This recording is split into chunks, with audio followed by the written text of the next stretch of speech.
আহা তোমার সঙ্গে প্রাণীর খেলা। পশুর প্রতি প্রেম দেখাতে গিয়ে উল্টো সমালোচকদের দুধ্বনি শুনতে হচ্ছে আলোচিত সমালোচিত অভিনেত্রী আসনা হাবিব ভাবনাকে। সামাজিক যোগাযোগ মাধ্যমের সমালোচকদের তির্যক মন্তব্যে ক্ষতবিক্ষত হচ্ছেন তিনি। মাঝারি মানে জনপ্রিয় অভিনেত্রী নাটক, সিনেমা এবং ওয়েব সিরিজে অভিনয় করলেও সেভাবে আলো ছড়াতে পারেননি। তবে সামাজিক যোগাযোগ মাধ্যমে ব্যক্তিগত জীবন নিয়ে চর্চা করে আলোচনায় থাকেন তিনি। নিজেকে সুশীল শ্রেণীর নাগরিক হিসেবে জাহির করতে গিয়ে মাঝে মাঝেই বেফাঁস মন্তব্য করে জন্ম দেন সমালোচনার।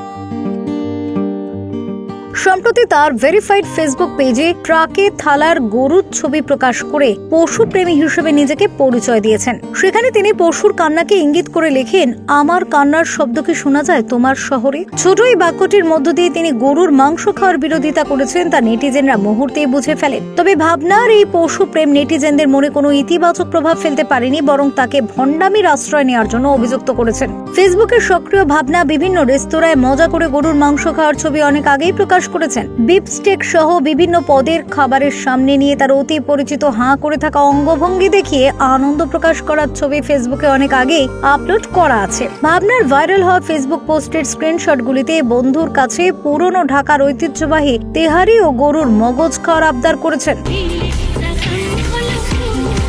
এদিকে দেশের বেসরকারি একটি টিভি চ্যানেলে দেওয়া সাক্ষাৎকারে নিজের হাতে গরুর মাংস রান্নার কথাও জানান তিনি। সেখানে তিনি বলেন, আমার বাসার সবাই গরু খোর, বিশেষ করে আমার বাবা গরুর মাংস পছন্দ করেন বলে তাকে আমি নিজে রান্না করে খাওয়াই। আমার বাসায় কিন্তু সবাই হচ্ছে গরু খোর, সবার ফেভারিট হচ্ছে গরু, স্পেশালি মাই ফাদার। অভিনয়ের খাতিরে দর্শক মহলে ভাবনার তেমন ভক্তকুল নেই। এর মধ্যে এমন বিদ্বেষপূর্ণ ফেসবুক পোস্টের পর তারা আরো মুখ ফুরিয়ে নেয় ভাবনার থেকে। তবে এসব গোমাংস ভক্ষণের বিরোধিতা করার অভিযোগ অস্বীকার করে ফেসবুকে একটি পোস্ট দিয়েছেন ভাবনা। সেখানে তিনি লেখেন, আমার একটি ছবি যেখানে দেখা যাচ্ছে একটি পিকআপ ভ্যানে রোদে দাঁড়িয়ে একটি গরু তার চোখ দিয়ে জল গড়িয়ে পড়ছে। সেদিন ছিল তীব্র দাবদাহ, গরমে দীর্ঘ সময় থাকার ফলে অবলা প্রাণীটি ভীষণভাবে কাঁদছিল। বোবা প্রাণের কান্না আমাকে ছুঁয়ে যাচ্ছিল। ছবি তুলে আমি অনুভূতি প্রকাশ করি। তাকে চামড়ার ব্যবসা এবং গাভী উল্লেখ করে সমালোচনা করা হচ্ছে বলেও ফেসবুক পোস্টে তিনি লিখেছেন। তাকে আরো অনেক নোংরা মন্তব্য করা হয়েছে। এক্ষেত্রে তিনি কোথাও গরুর মাংস খাওয়ার বিরোধিতা করেননি বলে দাবি করেছেন।